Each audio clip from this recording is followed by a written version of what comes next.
And where this really hit hard in our state is the Iron Range, where my dad's from. And there's one great representative up there who's been fighting this from the very beginning. And he is like the loudest voice. It's louder than Jim Oberstar's, his predecessor, and has really gathered all of us in our state together. And that is the great Rick Nolan.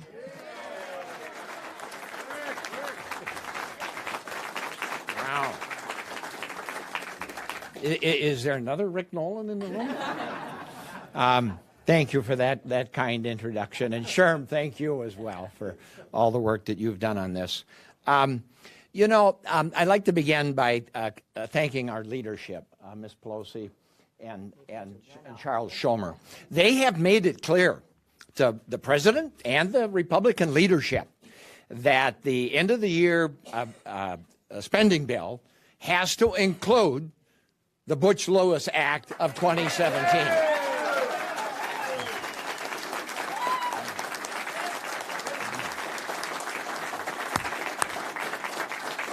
So make no mistake about it, we're on the agenda. As designated by President Hoffa, I am the proud shop steward of the Teamsters here in the Congress of the floor. Once I told President Hoffa I'm a former Teamster, he says, "No, you're not, Nolan." And I said, "Yeah, local 638. He says, "Nolan, once a Teamster, always a Teamster."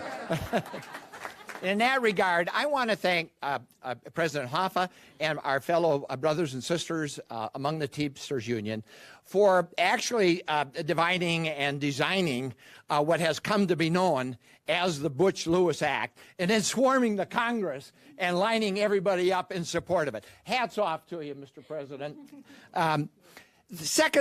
Lastly, I want to point out that there's a precedent for this.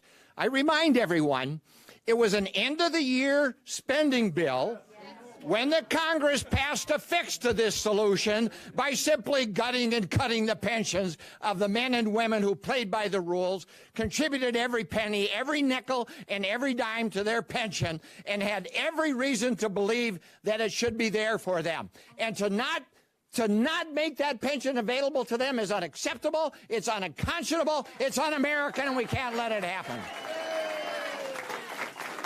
Thank you. Thank you.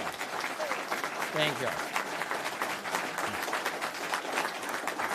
So a simple question. Are you ready to continue this fight till we win it?